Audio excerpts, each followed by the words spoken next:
Game Talk, the show where we talk about games. I'm Max. And I'm Kaila.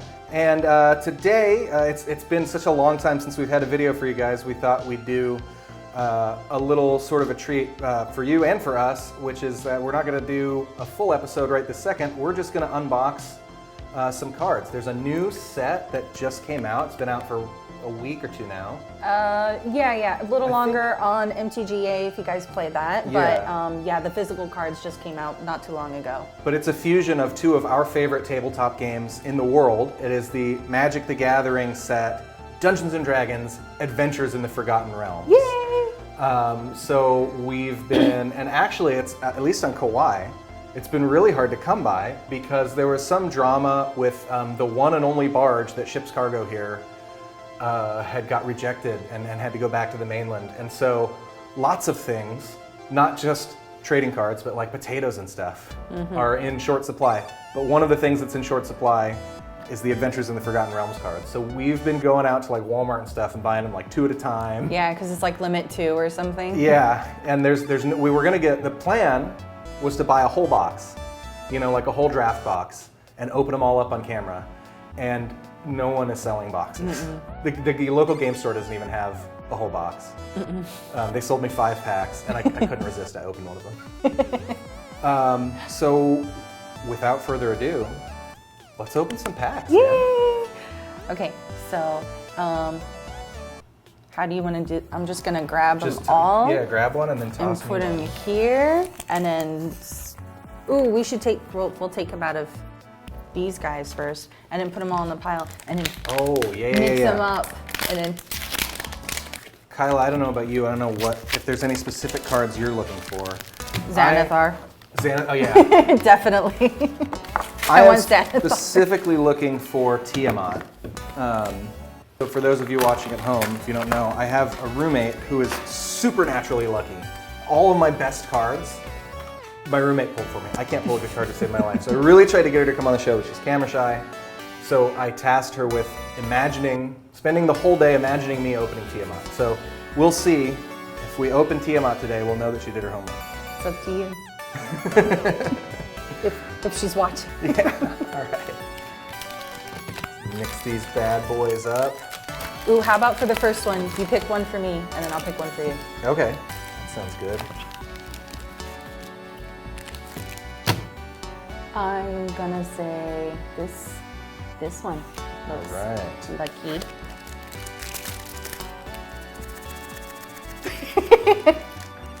Smell it. Okay, we got a big badass token. Look at it right off the bat. We have got a token legendary creature, God Horror, 4/4 Death Touch. It's a token. The Atropal. I've never heard of that in Dungeons & Dragons. This is the first set I've ever seen that has legendary tokens. I think this is from completing one of the dungeons. Oh. It pops out afterwards. I forget what the dungeon is actually called. It's Tomb of Annihilation. It's the dungeon that's Tomb of Annihilation. on the back of this card. So one of the new mechanics that they introduced, because this is a Dungeons & Dragons set, one of the new mechanics that they introduced in this set is dungeons. And it's kind of a hard mechanic to just mix in with a regular deck, but if you build your deck around it, it's a pretty cool mechanic. So there are certain cards that say, when you do this or tap this much or whatever, venture into the dungeon. And so when you venture into the dungeon, you either put down a dungeon card and go into the first room of the dungeon and do what it says in this first room, or if you're already in the dungeon, you move on to the next room, and I think you can pick which room you go to. Right, and Tomb of Annihilation I think is one of the more harder, but more geared towards black players because it involve a lot of self-sacrifice and self-sabotage basically. But then in the end you get this big 4/4 Death Touch 4/4 Death token. And there are some cards that allow you to venture into the dungeons multiple times, so you can easily spit out like an army of these dudes over here. Yeah. Yeah, this is actually, every room before the last one on this one is pretty miserable. Yeah, it is. It's nice. A 1 cost that gives you haste. That's pretty good. I've got one of the other mechanics in here in a common card. So I have the roll a d20 Oh yeah, mechanic I love this over here. mechanic. So this card over here has quite an expensive ability where you can pay 6, 5 of any color and 1 of a blue, to search the room, and you roll a d20. So based off of the number that you get on your d20, you can get either draw a card, or you can basically scry 3 and then pick one of the cards that you like and put it in your hand, which is really nice. Yeah, that is nice. I mean, expensive, but it's better than the whole flip a coin thing they did. So a lot of the other previous Magic sets had the flip a coin, if heads this, if tails that sort of thing. This just adds a little bit more to that, I think, which I really like. Yeah, because you can have, with a d20, you can have 2 options. You can have 1 through 9, 10 through 20. But you can also have up to 20 options. Yeah. You know, so it gives you more options, more chaos, and it also allows you to do better stuff for cheap because there's a chance of it failing. And Right. this is one of those cards we were talking about that says, see, so it says at the beginning of your end step, if a creature died this turn, venture into the dungeon. So that's one of those venture into the dungeon cards. Yeah, which is really cool. There are up to 3 dungeons that you can choose from in this set. There's Tomb of Annihilation and a bunch of others that I forget. Here is one of those class cards. This is the Barbarian class. So the class cards are basically static enchantments that stay on the field until they're destroyed, and you can pay a cost to level up your class. And as you level up your class, the static enchantment that has to do with the level that you're at currently adds on to the previous static as well. So you can potentially get much stronger when you get to level 3. Then you get all of these, and it just kind of sits there and stays on the field. So it's basically like 3 enchantment cards in one. Like look at the level 3 on this. Just creatures you control have haste. Yep. Just everything you control. Your 10/10 giant, yep, haste. Why not? And this is one of those that also works up the whole D20 thing too. So that would work in addition to something like this. Like if you search, let me move that. If you search the room, then that would activate this one over here. Whenever you roll 1 or more dice, target creature you control gets +2/+0 and gains menace until the end of turn. So you can stack the abilities together basically. You get to search the room and you get to pump a creature. Yeah, that's pretty, the classes are all pretty good. And then this is another one of the new mechanics they brought in, which is Pack Tactics, which is a feature from the Monster Manual. One of the My Next series too. Yeah, and so they were, Minion of the Mighty is a good one. Yeah. All the Pack Tactics cards start the same way, which is whenever this creature attacks, if you attacked with creatures with a total power of 6 or greater. So meaning as long as you sent at least 6 damage at your opponent, then it triggers the Pack Tactics and something happens. And what happens is different for each card. So for Werewolf Pack Leader, you get to draw 1, which is cool. It's not super exciting, but it is really useful to have card draw. Minion of the Mighty, his is brutal, man. As long as you're sending 6 damage out there, his Pack Tactics is you put a dragon from your hand onto the battlefield tapped and back. Oh, well that one's yours, definitely. I'm So- never going to use that. Here you go. He costs 1. He costs 1 mana. I can swing with him, and as long as I have 6 other damage, because he has 0 power, if I have 6 other damage coming at you, then guess what? The 8/8 dragon in my hand just boom, it comes out for free. So Minion of the Mighty is ridiculously good. Speaking of dragons, here's a green dragon. Yep. This one has his own little ability to poison breath, which is really neat. When it enters the battlefield until end of turn, whenever a creature an opponent controls is dealt damage, destroy it. So you can ping it for 1 damage and it will die. It will be a, giant 10/10 creature, and you can ping it for 1 little damage and then poof. Yeah, it's like reverse Death Touch almost. Yeah. It's like instead of the creature having Death Touch, it's like the creature, like every other creature has Death Touch. Yep. So dragons are not new to Magic the Gathering. No. But this is the first time they brought the D&D dragon specifically into Magic, and I love that each dragon has its breath weapon as an enter the battlefield ability. That's really cool. Which, if you're a D&D nerd, the breath weapons are iconic. Like the red dragons breathe fire and the green dragons breathe poison, etc. Yeah. I really like the way I like that just that they gave them their breath weapons, but also the way their breath weapons work. Like it makes sense, and it's a nasty card, man. For a it's an uncommon, but it's like a 22-cent card. Really? Yeah, like market value is like 22 cents, and they're really good. Yeah, that's pretty neat. Also, can we talk about the lands too? Oh yeah. The lands come with little flavorings on them, and I don't remember ever seeing lands with anything on there except for non-basic lands, and maybe if it was like a snow land, it also said it was a snow land. Yeah. Or like a colorless land, it said this land is colorless. Like this is cool that they added these little flavor texts on here, and it kind of brings that little D&D feel to it. I really like it. Yeah, it feels, it's like the DM is narrating the scenery to you. It's really neat. Yeah, it's a cool set indeed when even the basic lands you're like, whoa! Yeah, it's like just, getting all those nerd vibes, and I love it. Yeah, and I can see, I mean, if you're not a nerd, or at least tangentially interested in nerd culture, I don't know. I mean, don't turn it off, but I don't know why you're watching this.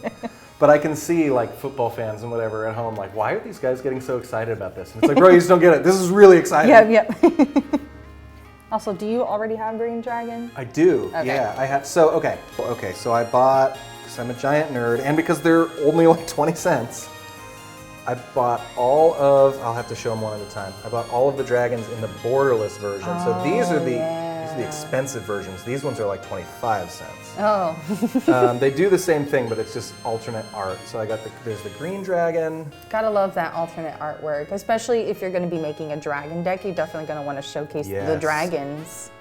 And then there's the black dragon with his acid breath. Ooh, that's nice. There's a white dragon who gets his cold breath, and then of course it's not D&D without the red dragon and his fire breath. Is there a blue dragon? There is a blue dragon. Oh, okay, cool. They didn't have the borderless blue dragon. Oh, but you got the shiny. So I got the foil Yeah. instead, which that one was like 30 cents. Oh wow. So let's definitely show that foil. It's got that pretty foil. So pretty.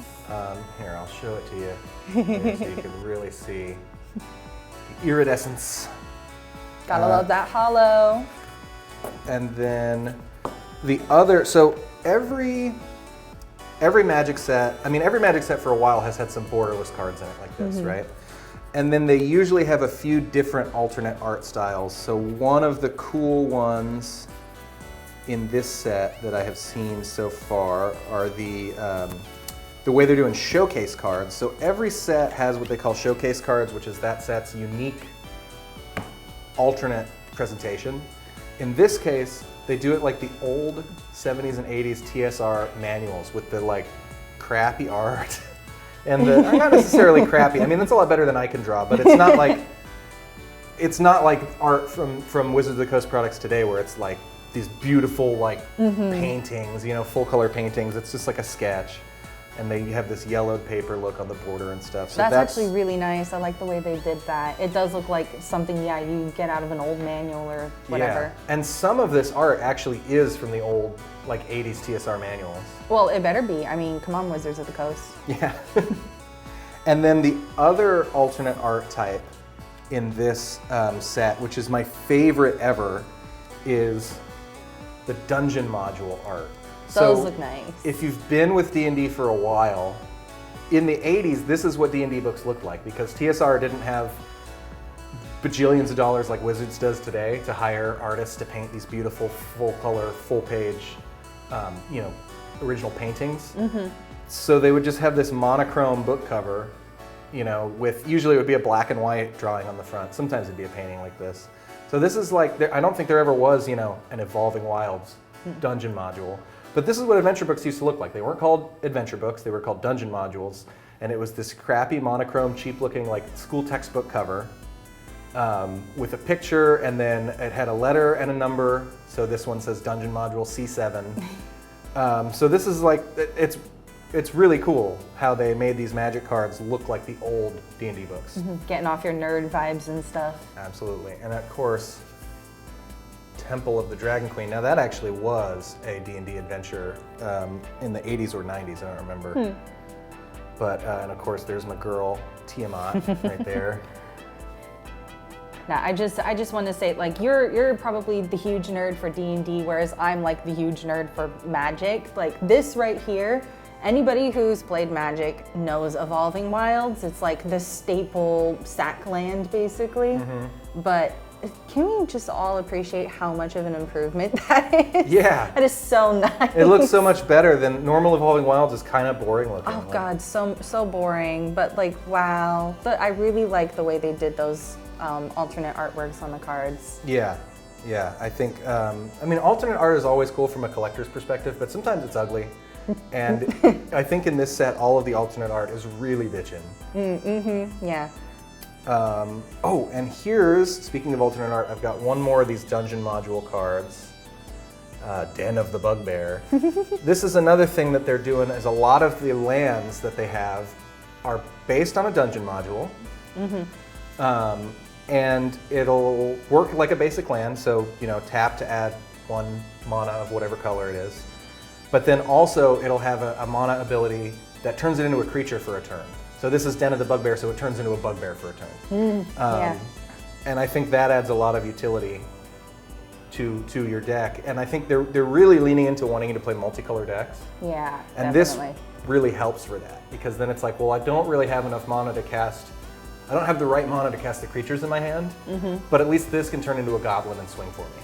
Right, yeah. Ooh, actually the green one that they have, the Hydra one, I really like that one. That one's really neat. It's a pumpable worm, or Hydra. It's a pumpable Hydra, and it's really great. It's an X cost ability, and it turns into an XX, like all Hydras work, turns into an XX Hydra.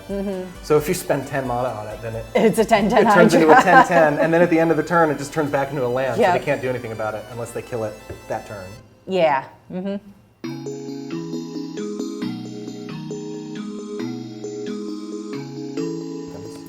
Skeletons! Look at a skeleton token. I love it. It's so cute. Yeah.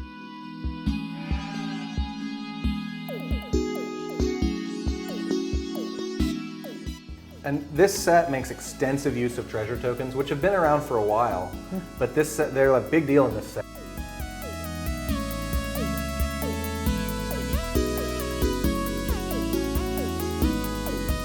Speaking of cards with cool names, I like how they did some of these. So there are a lot of instants and sorceries in this set that have a title that describes a setting, kind of like in Dungeons and Dragons, basically. So this one is, you come to the Knoll Camp, and then you can choose a bunch of things, kind of like, you know, the DM's famous phrase, okay, you guys are there, what do you guys do? You can pick. Sometimes it's one or more, but usually it is just one thing to do when you get these cool cards over here. And there's a lot of them in a bunch of different colors, and I really like how they did this. It gives it that D&D feel, I think.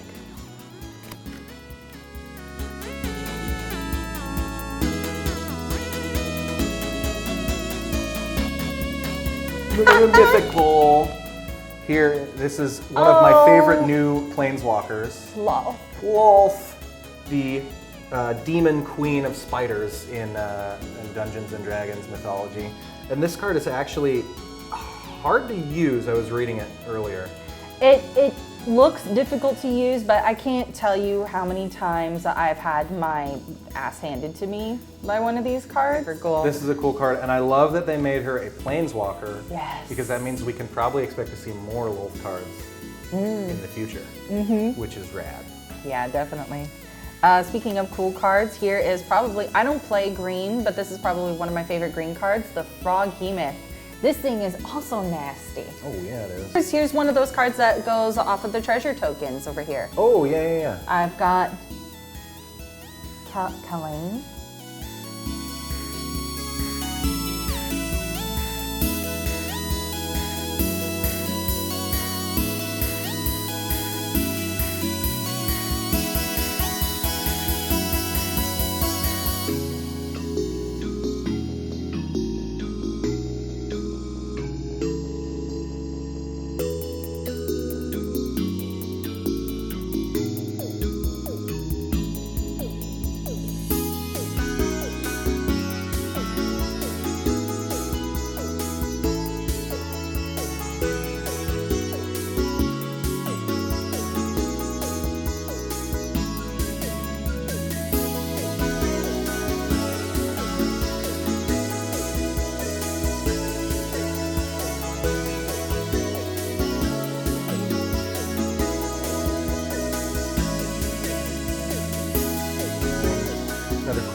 flavor text. Ooh, I got an island too.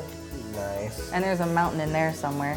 Oh, that's cool how both of these are, instead of a literal swamp or a literal island, it's just a cave with like dark energy or like water energy. Is that the Underdark? Oh, maybe so. Yeah. What's it saying? Crystal. Yeah. It does say Underdark. As a plague ravages the world above, you've made your way into the Underdark in search of a fungal panacea. See what I mean? That is so cool that they just did that with the basic lands. It's like you look at it and you just nerd out a little bit. I really like it. It's really neat. It makes you feel like you're playing like D&D the card game.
What'd you get? Get some Onokine? Oh yeah! Roommate comes through. Thank you, Aaron. Thank you, Aaron. Tiamat. Oh, Tiamat. I'll let you talk about that one. So this is, well, it's one of the two dragon gods in D&D, which is cool. She is the god of evil dragons. But in terms of this game, so she uses all 5 colors of mana, which means if she is your commander, you can use any color card you want in your commander deck. Mm-hmm. And when she enters the battlefield, you search your library for up to 5 dragons. The only requirement is they can't be other Tiamat cards. So if you're not playing commander and you can have copies, you can't search for 4 other Tiamats, you know? Mm-hmm. They can't be called Tiamat, and they can't have the same name as each other. Yeah, they all have to have different names. Which in Commander, that's not a problem because you can only have one of each card anyway. Right. So, and it's very obvious that this is like meant for Commander, right? Because she's your commander. As soon as you get the 7 mana, you throw her down, and then you just go through your library and you fetch 5 other dragons directly to your hand. And then if you had the 7 to play her, you're gonna have the 5 to play each dragon. So you're spitting out a dragon every turn. Mm-hmm. 5-colored is like he said, tricky, but also if you do it well, it's really good too because you get all the answers. Each color is responsible for staple things that they kind of do. Like, you know, blue is all about trickery and drawing cards and, you know, being ahead of your opponent. Black is all about death and destruction and using life as a resource. This gives you the ability to mess around with all of those mechanics in little doses. Yeah, I'm really excited that we pulled Tiamat. I'm gonna have to thank my roommate profusely because as all Magic players know, it wasn't random chance. We drew that because she was thinking about it. Yep. Mm-hmm. Mm-hmm. Also, I happen to be holding the pack. So yes. That made a difference too. So yes, I don't have a lot of luck for card pulls. My friends, especially my female friends apparently, do. So that's the lesson I've learned, is to always have you or my roommate open my packs.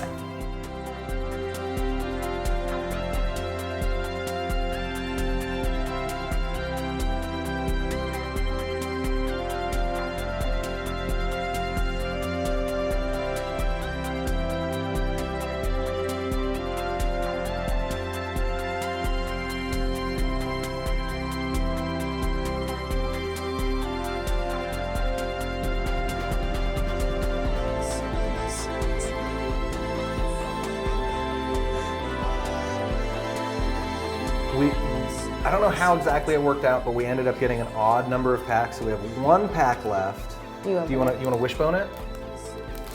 How you do? What? Like, have you ever eaten a turkey before? Yeah, but. You win. You got the big half. And then I guess we'll just each look at half of them. Ooh, this one's got. Oh yeah, this was the set booster, so it has an art card. Yeah, it's got that art card in it. That's very cool. Yeah. What even is that?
We get some kick-ass cards out of this, and we got some garbage cards too. But I mean, that's magic. Yeah. But yeah, I'm really stoked. I'm really stoked that we got Tiamat. That was the one card that we were looking for, that I was really looking for.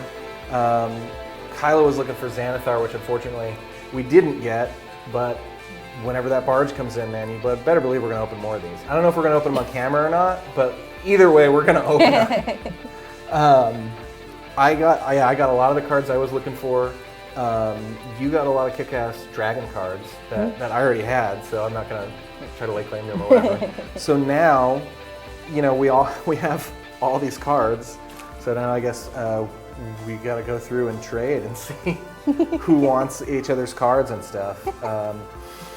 Sorry that it's been so long since we've put out a full-fledged episode. We are working on an overview of the whole game of Magic the Gathering. So if you're watching this right now and you're like, what the heck are they talking about? Like, what is this 2-cost and 5-color madness and what's all this BS mean? Don't worry, next episode that comes out, you will know what at least some of this BS means. We've got a good script. We might even, if there's time, I don't know what kind of time we have, we might even shoot the episode today. But if not today, then definitely next time we shoot, it'll be that episode. And I've been trying to do stuff online too, so I don't know if you follow us on our Facebook group, you might have seen I've started doing a weekly poll. So every Monday I change the poll, and sometimes it influences the show directly. So like, for example, the reason we're covering Magic the Gathering right now is because that won the poll. I said, what should we talk about? Should we talk about Magic the Gathering or this or this or this? And Magic won by like 1 vote. So like, hey, that's enough for me. Let's do it. And I think actually the deciding vote might have been yours. But whatever, hey, we like the game. Yeah, and I've been a little bit absent. Sorry about that, folks. I was in the middle of moving process and everything. That kind of thing can take a while. So again, things are starting to settle down. We're starting to settle in, and we're going to start making episodes more regularly now. Yeah, and it's exciting time in both of our personal lives outside of the show because you just got a new place to live. I've got stuff going on. I'm in a play and all this stuff that's made me really busy too. So the times when Kaila has time, I'm like, oh, sorry, I can't. Yeah. So we've both been really busy, but in a good way. Yes. So we're super excited that we got to sit down and do this. We both love Magic and we both love D&D, and we were gonna open a ton of these cards anyway. It's fun that we got to do it on camera. It's a little bonus thing for us, a little bonus thing for you. And you know the drill by now. Check us out on Facebook if you want to be more involved in the show. And I do the sign off every episode, and you would think that I would remember how to do it. Thanks for watching. Oh yeah, and stay tuned for our series on the rules of Magic the Gathering. Yes, how to play. So yeah, thanks for watching, and we will see you guys next time. And by the way, we're still doing our live stream. That has taken a break too, for the same reason that the tape show has taken a break, because we got good stuff, but stuff going on in our personal lives. Mm-hmm. But we'll stay tuned. We'll let you know. We're going to start doing the live stream again soon. Yes, definitely. Bye.